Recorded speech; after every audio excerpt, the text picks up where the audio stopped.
I came not to destroy the law and the prophets, but to fulfill them. Matthew 17. Out of the many pieces of literature that have influenced this channel in all of its facets and tenets, there is one which has perfectly outlined the wisdom that we strive to share with those who possess an attentive ear.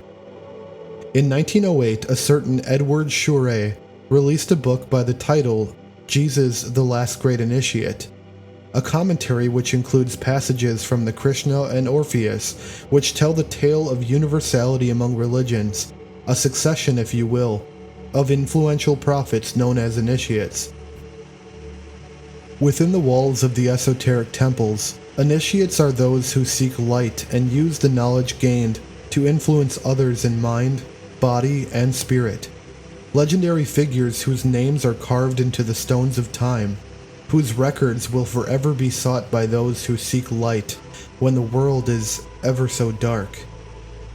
Those who have been filled with the divine power and through human temptation labored for the forces of good. These are their stories which led to the last great initiate. In spite of the efforts of the initiates, polytheism throughout Asia, Africa, and Europe had terminated only in the downfall of civilization. The sublime cosmogony of Orpheus, so gloriously chanted by Homer, had not been attained, and the only explanation possible is that human nature found great difficulty in maintaining a certain intellectual altitude. For the great spirits of antiquity, the gods were never anything more than a poetical expression of the subordinated forces of nature, a speaking image of its inner organism. It is as symbols of cosmic and animic forces that these gods live indestructible in the consciousness of humanity. This diversity of gods and forces, the initiate's thought, was dominated and penetrated by the supreme god or pure spirit. The principal aim of the sanctuaries of Memphis and Delphi and Eleusis have been precisely the teaching of this unity of God, with the theosophical ideas and moral discipline resulting therefrom.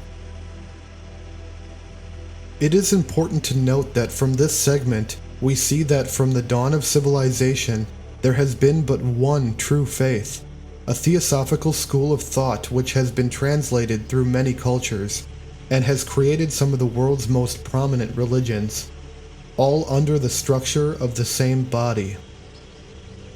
This book first highlights the Roman Emperor Alexander the Great, who along with his father Philip was an initiate himself. Doubtless, the Achilles of Macedonia, who, accompanied by a mere handful of Greeks, crossed Asia as far as India, dreamed of universal empire, but not after the fashion of the Caesars, by oppression of the people, and the destruction of religion and unfettered science. His grand idea was to reconcile Asia and Europe by a synthesis of religions, supported by scientific authority. Impelled by this thought, he paid homage to the science of Aristotle, as he did to Minerva of Athens, the Jehovah of Jerusalem, the Egyptian Osiris, and the Hindu Brahma, recognizing, as would a veritable initiate, an identical divinity and wisdom beneath these differing symbols. This new Dionysus possessed a broad sympathy and mighty prophetic insight. Alexander's sword typified the last flash of the Greece of Orpheus, illuminating both east and west. The son of Philip died in the intoxication of victory and the glorious accomplishment of his dream, leaving the shreds of his empire to selfish and rapacious generals. But his thought did not die with him. He had founded Alexandria, where Oriental philosophy, Judaism, and Hellenism were to be fused in the crucible of Egyptian esotericism, until the time might be ripe for the resurrection and the word of Christ. The Prophets. Though the Roman Empire became a powerful force, it lost its original intent when it became tainted by politicians and generals who used its strength for personal gain. Still, out of all of the lands which Caesar had claimed, one stood true to its original faith: Israel. The children of Exodus endured several attempts to be converted into the Roman way of life, but they stood as they were for hundreds of years. The reason was that a great idea inspired by Moses lived in the nation. Under Joshua, the 12 tribes had erected a commemorative pillar with the inscription, "This is a testimony between us that Jehovah is God alone." Monotheism would not leave the people of Israel, as the lawmakers at the time based their culture around the hieroglyphs that were laid inside of the Ark of the Covenant itself. It was the prophet Samuel who established the order of Nabim, the schools of prophets which eventually became the order of esoteric priests known as the Essenes. The Nabim focused on the sciences of Moses, the art of healing and the art of divination, which allowed them to send and receive messages to the divine with ease. In the Old Testament, the divine being is known as the living God, as those who listen to the call receive a new life through God Himself. They no longer feel alone and are in constant communion with their Creator. In this new life, his thought becomes one with the universal. He possesses a clear grasp of the present and the entire faith in the final success of the divine idea. The man who experiences this is a prophet. He feels himself irresistibly impelled to manifest himself before others as a representative of God. His thought becomes vision, and this superior might, which forces the truth from his soul at times with heartbreaking anguish, constitutes the prophetic element. It wasn't long after this way of life was established that prophets like Ezekiel, Elijah, and Jeremiah would follow this practice and become arbiters of the Word of God. It was through these prophets that a common theme started to develop, that one day a man would arrive on this earth and would be known as the Messiah, or the Messiah. When Rome turned away from the sacred teachings, they only gained the wrath of Caesar.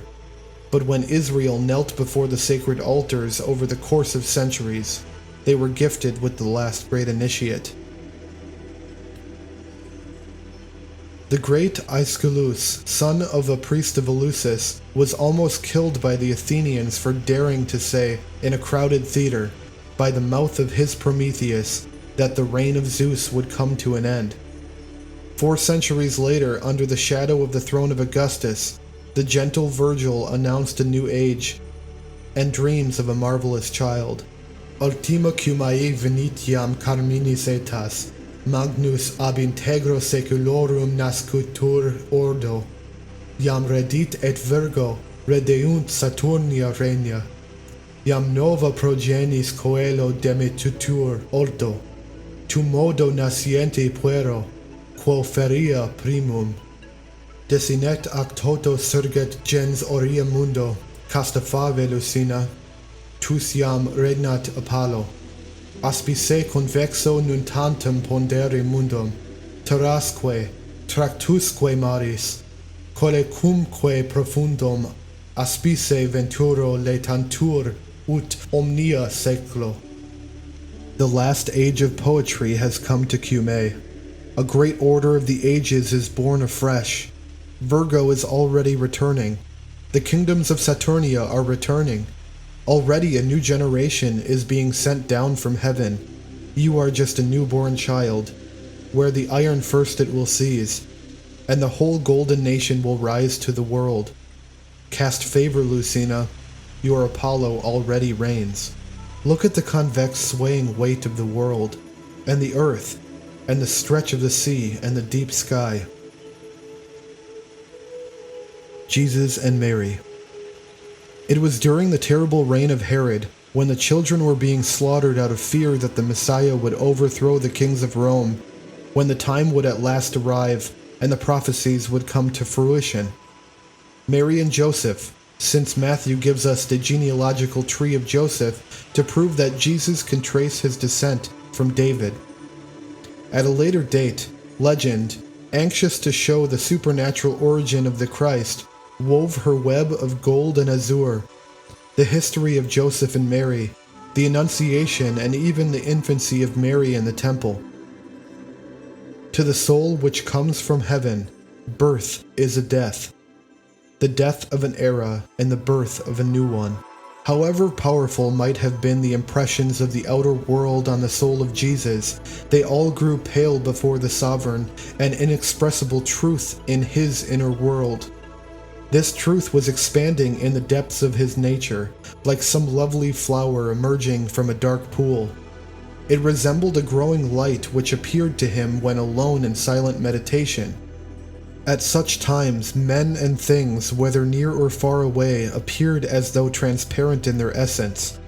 He read thoughts and saw souls. Then, in memory, he caught glimpses, as though through a thin veil, of divinely beautiful and shining things bending over him or assembled in adoration of a dazzling light.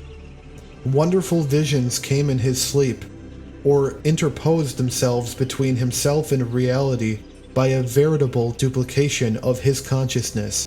In these transports of rapture which carried him from zone to zone as though towards other skies, he at times felt himself attracted by a mighty dazzling light, then plunged into an incandescent sun. These ravishing experiences left behind him in a spring of ineffable tenderness, a source of wonderful strength. How perfect was the reconciliation he felt with all beings. In what sublime harmony he was with the universe. But what was this mysterious light, though even more familiar and living than the other, which sprang forth from the depths of his nature, carrying him away from the most distant tracts of space, and yet uniting him by secret vibrations with all souls? Was it not the source of souls and worlds? He named it, his Father in heaven. This primitive feeling of unity with God in the light of love is the first, the great revelation of Jesus. An inner voice told him to hide it deep in his heart. All the same, it was to give light to his whole life. It gave him an invincible feeling of certainty, made him at once gentle and indomitable, converted his thought into a diamond shield, and his speech into a sword of flame. The Essenes. What he wished to know he could learn from none other than the Essenes. The Gospels have maintained perfect silence as to the deeds of Jesus previous to his meeting with John the Baptist, through whom, according to them, he in some way took possession of his ministry. Immediately afterwards, he makes his appearance in Galilee with a clearly defined doctrine, the assurance of a prophet, and the consciousness of the Messiah. But evidently, this bold and premeditated debut was preceded by the long development of a veritable initiation. No less certain it is that this initiation must have taken place in the sole association of Israel, which at the time preserved the real traditions of the prophets and adopted their mode of living. There can be no doubt of this among those who, rising above the superstition of the literal interpretation, have the courage to discover how things are linked together by their spirit. This arises not merely from the intimate relations seen to exist between the doctrine of Jesus and that of the Essenes, but even from the very silence kept by Christ and his disciples concerning this sect. Why does he, who attacks with unparalleled courage all the religious sects of his day, such as the Pharisees, never mention the Essenes? And why do neither the apostles nor evangelists speak of them? Evidently because they consider the Essenes as belonging to themselves, as being linked by them to an oath of the mysteries, and linked to the sect of the Christians. This is all the time I got today on the video, so if you liked it, just comment and let me know what you think. We'll be going through the entire book eventually. This was just the first 2 chapters. 2.5 actually. But yeah, just let me know what you think down in the comment section. And as always, like, comment, and subscribe. And if you want to support this channel even more, check out our Patreon. I'll put the link down below. And yeah, have a good one.